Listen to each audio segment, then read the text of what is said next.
반갑습니다. 네, 한국창업전략연구소 이경입니다. 지난번에 그 서비스 업종의 아주 다양한 세계에 대해서 살짝 우리가 맛보기로 좀 엿봤습니다. 하지만 들을 때는 그거 참 괜찮네 라고 생각을 하더라도 듣고 나면 막막하죠. 어디서부터 시작해야 될까? 그래서 이번 시간에는 과연 내가 서비스업에 도전을 하려면 뭘 점검을 해보고 또 어디서부터 내가 어떻게 찾아 들어가야 될지 이런 이야기를 좀 나눠보도록 하겠습니다. 먼저 우리가 내가 서비스업을 해야 되겠다라고 생각을 한다면 아까 서비스업의 각 분야가 있는데 그 분야별로 성공의 요건이 무엇인지를 간략하게 한번 체크를 해볼 필요가 있을 것 같아요. 서비스업의 종류 중에 용역형 서비스업이 있다고 했는데 이 용역형 서비스업 같은 경우에는 뭐가 제일 중요할까요? 나의 노동력을 팔아야 되는데 성실함, 부지런함 이게 가장 중요하다고 할 수가 있겠습니다. 성실하고 적극적이어야지만 이 도전을 할 수가 있고 이 용역형 사업의 이제 장점이라고 하는 것은 학력이나 경력과 무관하게 도전해 볼 수 있는 그런 분야들이 많이 있다라는 거. 그래서 이 용역형 분야 같은 경우에는 프랜차이즈화도 많이 되어 있기 때문에 내가 아주 간단한 교육 정도만 마치면 도전할 수 있는 부분들이 많이 있는데 실제로 이제 그 용역형 비즈니스 같은 경우에는 흔히 말해서 3D 업종이라고 하는 분야가 많이 있습니다. 그래서 힘들고 더럽고 좀 위험하고 이런 분야가 많이 있는데 일단 성실하기도 해야 되지만 내가 이런 일을 하는 거에 대해서 사실은 좀 자부심을 가질 필요가 있습니다. 그래서 내가 그냥 단순히 청소를 한다 이런 것보다는 정말 직업적인 이 직업의 가치 또 이런 일을 했을 때 어떤 그런 자부심을 가질 필요가 있고 우리나라 그 유학생들이 외국에 나가면 가장 많이 하는 분야가 청소와 관련되는 그런 아르바이트죠. 그래서 이 용역형 비즈니스를 할 때 단순히 내가 일을 한다라고 생각을 하지 말고 굉장히 어떤 비즈니스적으로 내가 하나의 기업을 일군다라는 그런 생각을 가지고 진입을 한다면 훨씬 더 그 사업의 업종이나 이런 거에 대한 자부심을 가지고 일을 할 수가 있고 특히 실제로 그 3D 업종이라고 하더라도 과학화시키고 전문화시키고 체계화시키면 또 부가가치가 나옵니다.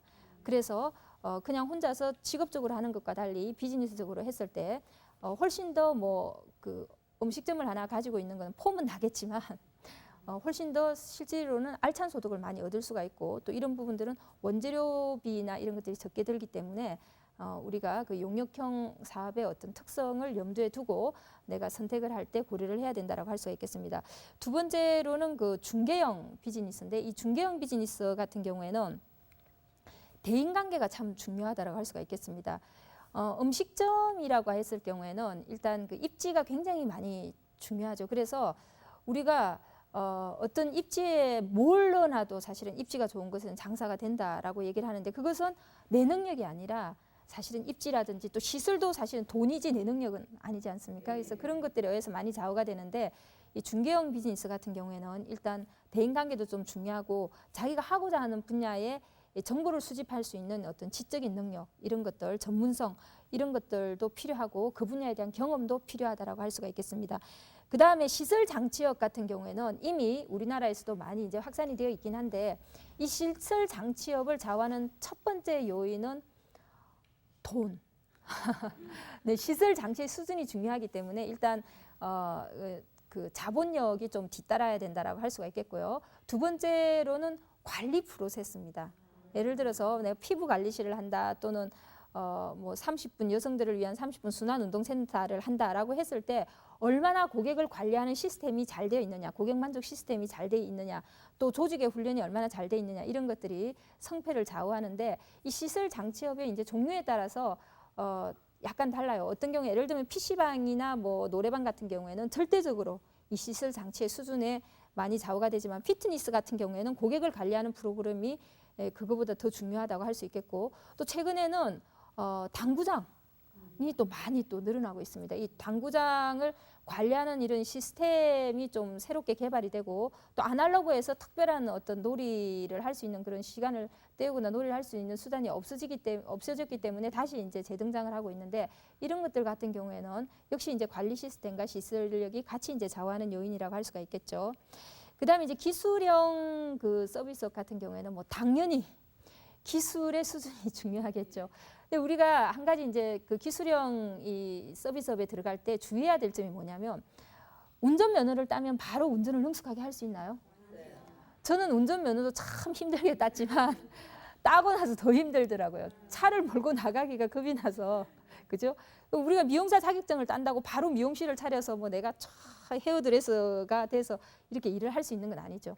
내가 자격이라고 하는 것은 최소한의 요건이고 그 뒤에 계속 시간을 두고 내 경험과 경력을 쌓아나가는 이런 노력이 필요하다고 할 수 있겠죠. 그래서 기술형 그 서비스업 같은 경우에는 내가 하나의 전문직에 도전한다라는 생각을 가지고 왜 우리 뭐 기능 올림픽 이런 거 있지 않습니까? 그죠?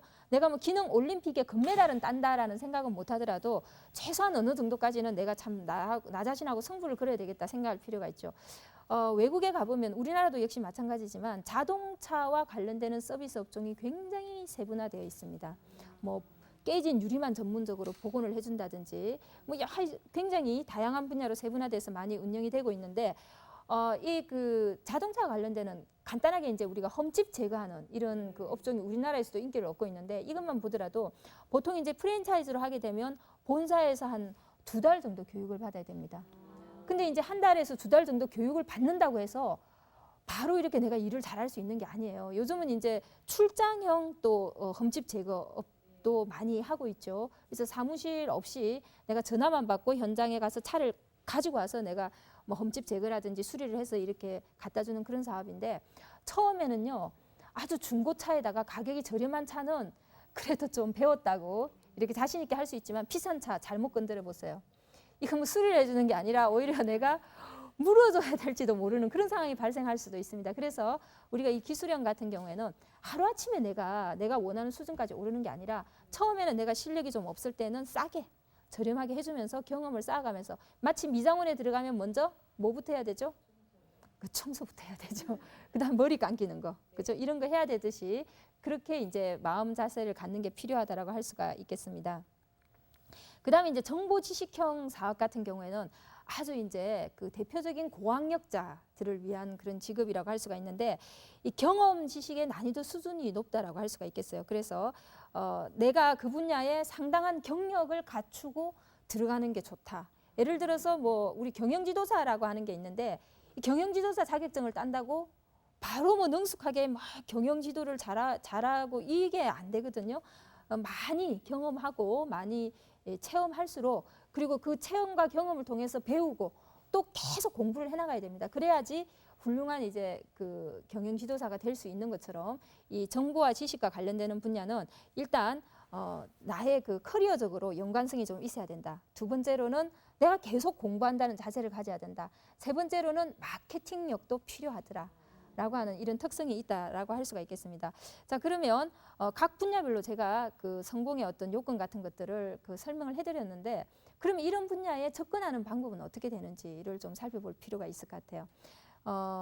그 지식이나 지식 기반형 사업 같은 경우에는 일단 아까도 말씀드렸듯이 내가 커리어를 좀 가지고 있어야 됩니다. 이거 내가 그 분야의 경력이나 커리어가 있어야 된다라고 하는 건 어떤 걸 의미하냐면 하루아침에 시작할 수 있는 게 아니라는 거죠. 그래서 지금 이제 우리나라도 그 이 베이비붐 퇴직자들이 앞으로 계속 그 은퇴를 해서 퇴직을 해서 자기 사업을 해야 됩니다. 미국 같은 경우에는 은퇴하고 난 이후에 자기 사업을 하고 싶다고 하는 비율이 80% 이상이에요. 그리고 그중에 60% 이상이 새로운 일에 많이 도전을 하고 있는데 이랬을 경우에 특히 이제 자기 경험을 살려서 지식 기반으로 하고 싶다라고 하면 음식점 같은 경우에는 예를 들어서 우리가 뭐 내가 한 3억 정도를 가지고 있다. 그러면 브랜드를 잘 보고 정말 우수한 프랜차이즈를 딱 선택을 하면 본사에서 많이 코치를 해줍니다. 그리고 많은 노하우를 제공을 해주기 때문에 석 달이면 창업 준비가 다 끝나고 내가 딱 문을 개업을 해서 사업을 시작을 할 수가 있습니다. 그런데 만일에 어떤 분야에 카운셀러가 되고 싶다.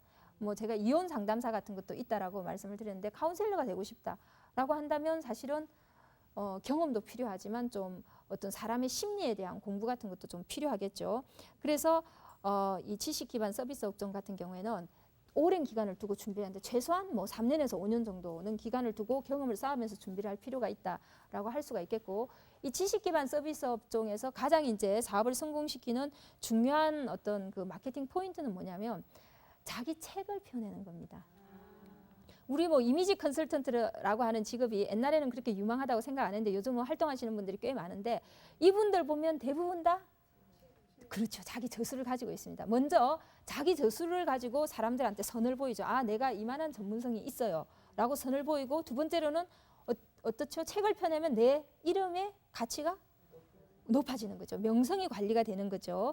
그래서 이런 것들을 좀 할 필요가 있다. 그 다음에 이 지식과 그 정보와 관련되는 그 업종에서 내가 도전을 한다라고 하면 반드시 말을 좀 잘하는, 강연을 할 수 있는 그런 기술을 배우면 좋겠다. 특히 카운셀링이나 이런 거하고 복합되는 경우가 많이 있기 때문에 멘토링과 관련되는 교육 프로그램도 뭐 적게는 5만 원대, 10만 원대 교육 프로그램부터 아주 비싼 것은 100만 원, 150만 원, 200만 원까지 하는 심화된 그런 교육 프로그램까지 다양하게 있는데 이런 것들도 좀 배웠으면 좋겠다. 그 다음에 이 지식 정보와 관련되는 업종은 처음부터 절대 큰 돈을 벌 생각을 하지 마라.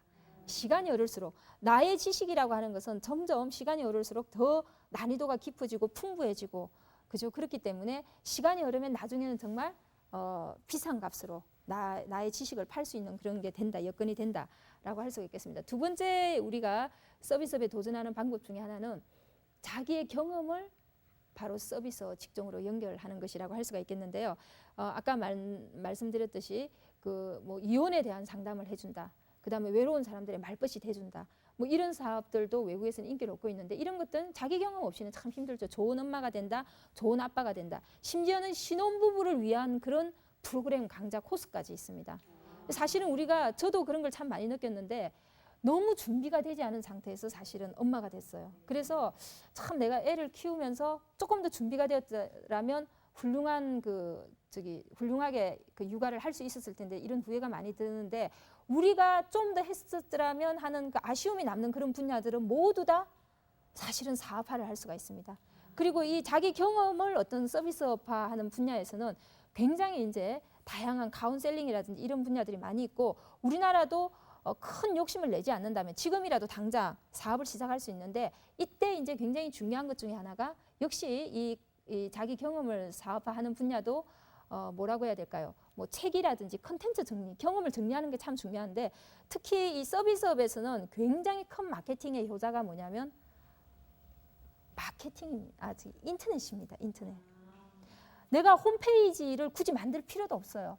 요즘 이 서비스 직종에서 1인 사업가라고 얘기를 하는데, 미국 같은 경우에는 고용을 하지 않은 1인 사업가 비율이 굉장히 급속한 속도로 늘어나고 있습니다. 근데 이 사람들이 주로 블로그라든지 뭐 포털 사이트, 카페 같은 걸 만들어 가지고 일단 사람을 많이 모아요. 그래서 서로 정보와 지식을 교류하면서 거기서부터 이제 차근차근 유료화를 해나가는 이런 형태로 하고 있는데, 이것도 역시 그러면 내 삶의 경험을 사업화하기 위해서는 어떻게 했죠? 시간이 좀 필요하겠죠. 그래서 내가 정말 관심 있고 좋아하고 이런 분야를 나중에 돈을 벌 수 있다. 이게 나중에 내가 전문성이 쌓이면 돈을 벌 수 있다라는 이런 생각을 가지고 접근을 한다면 아주 좋은 어떤 그런 게 될 수가 있겠고요. 제가 아는 분 중에 한 분은 실제로 이제 그런 활동을 하고 있는데, 집 꾸미는데 도사예요. 얼마나 집을 잘 꾸며놨는지 이사를 할 때마다 주변에서 정말 우리 왜 아파트 입주할 때 구경 가는지 이런 거 있잖아요. 그 정도로 잘 꾸미는데 이게 이제 소문이 나면서 그걸 혼자서 사업적으로 하고 있는 분이 있어요. 그래서 뭐 저 같은 경우에도 사실 감각이 없어서 아무리 예쁘게 꾸미고 싶어도 그게 잘 안 되는데, 딱 그분이 아파트 입주하는 당시에 딱 가가지고 틀을 잡아주면 온 가족이 다 만족을 하는 거예요. 그래서 이런 것들도 사실은 본인의 경험을 살려서 했던 거라고 할 수 있겠고, 또 어떤 분은 물론 이제 이건 그 라이프 스타일하고 관련되는 사업은 아니지만 뭐 이순신 리더십, 뭐 이순신이라고 하는 드라마가 만들어져서 뜨니까 내가 이순신 리더십이라고 하는 것들을 내 나름대로 창의적으로 이순신의 어떤 그 위인전이라든지 이런 걸 읽고 그걸 또 개발을 해가지고 그것만 또 강연을 하러 다니는 그런 분들도 계시죠. 우리가 이 서비스업 분야라고 하는 것은 무궁무진하다라고 할 수가 있겠습니다. 그 다음에 요즘 보면 대기업 퇴직자들도 자기 커리어 경력이 있고, 여성들도 고학력 여성들 중에서 직장 경험이 있는 분들이 많이 있는데, 자기의 경험을 사업화하는 그런 방법도 우리가 생각을 해볼 수가 있겠죠. 지난번에 말씀드렸던 주식회사, 뭐 홍보실, 총무부 이런 것들이 다 그런 거라고 할 수 있는데, 특히 이제 디자인 파트만 하더라도 그런 것들을 많이 이제 할 수 있는 경우가 있고, 이 이제 자기 이력을 활용하는 방법하고 또 한 가지 이제 유사한 거는, 내가 비록 그 분야의 경험은 없지만 자격증을 취득해서 사업화에 이제 도전하는 그런 경향이 있죠. 예를 들어서 우리가 전자출판이라고 하면 사실은 아주 오래전부터 인기가 있었던 분야입니다.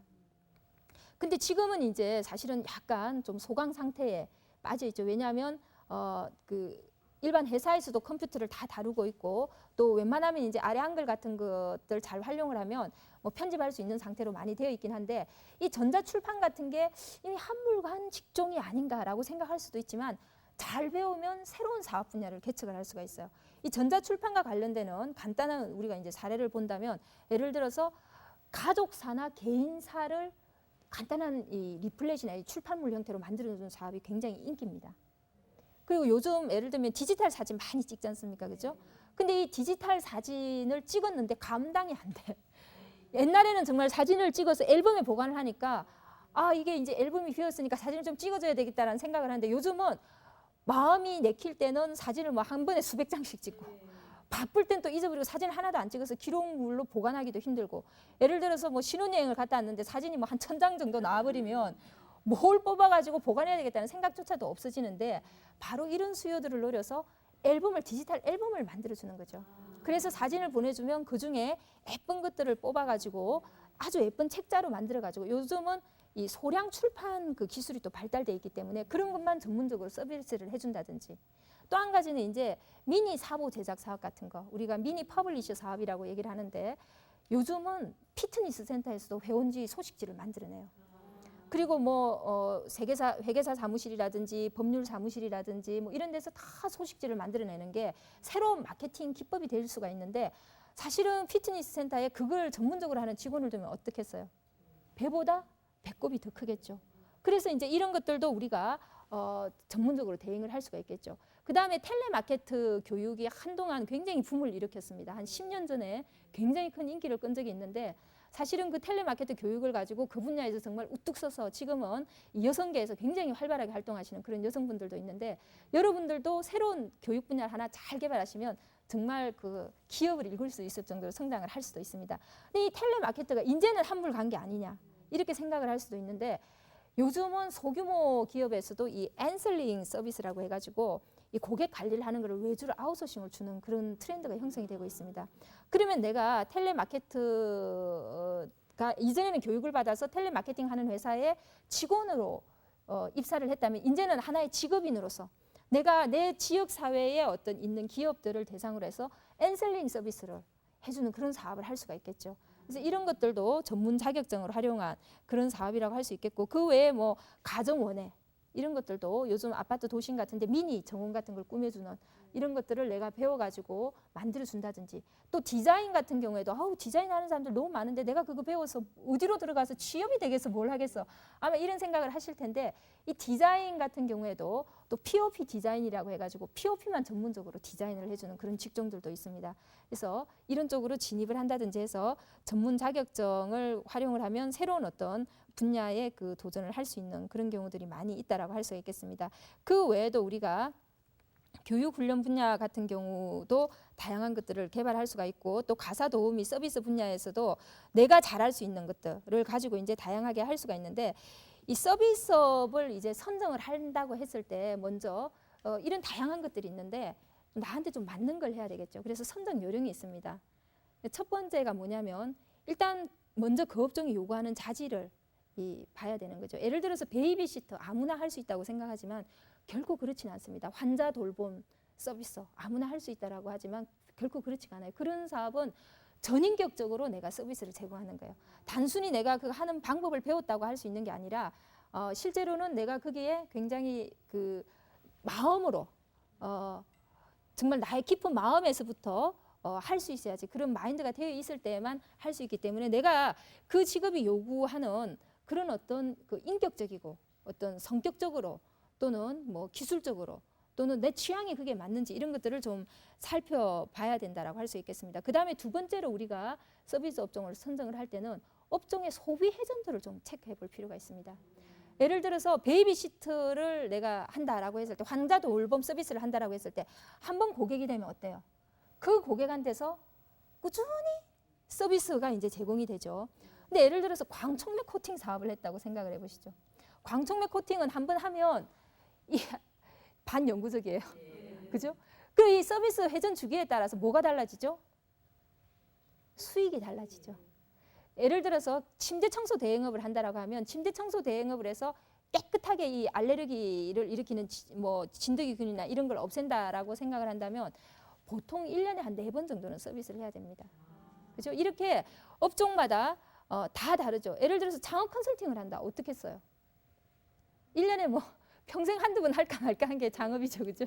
이렇게 업종마다 서비스 회전 주기가 다 다릅니다. 이전에 지금도 물론 있는데 얼음 조각을 하는 그런 서비스 업종이 있었습니다. 이 이제 서비스 업종의 그 소비 회전도는 뭐하고 관련이 있냐면 시장의 수요하고 밀접한 관련이 있습니다. 그래서 내가 서비스 업종을 택할 때는 시장의 수요가 얼마나 되는지 이런 것들을 좀 볼 필요가 있겠죠. 그래서 시장의 수요라고 하는 것은 얼마나 그 사업이 많이 알려져 있는가. 일단 그거하고 좀 관련이 있어요. 그 다음에 두 번째로는 그 업종의 소비 회전도가 얼마나 되느냐라고 하는 것하고 관련이 있고, 그 다음에 또 한 가지는 그 서비스를 제공하는데 드는 가격이 얼마나 되느냐. 예를 들어서 우리가 어떤 서비스가 있는데 그게 굉장히 저렴해요. 그럼 별로 비싸지 않아도 누구나 다 이용을 하겠죠. 근데 그 서비스 가격이 굉장히 비싸면 어떻겠어요? 이용하는 사람이 작겠죠. 그래서 반드시 시장 예측을 좀 하고 들어갈 필요가 있다라고 할 수가 있겠는데요. 이전에 우리나라에 그 모닝콜 서비스라는 게 있었습니다.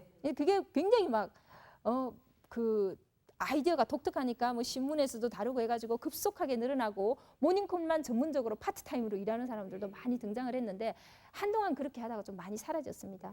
그게 왜 사라졌냐면 그렇게 하다 보니까 이제 전화기에서도 이 모닝콜 전화해서 서비스 그게 뭐 1,000원만 내면 되니까 내가 뭐하러 3만 원이나 내고 그걸 해 라고 하게 되는 거죠. 근데 만일에 그 당시에 우리가 이 어떤 교육하고 그걸 같이 결합을 했더라면 수요를 창출하는 능력이 달라졌겠죠.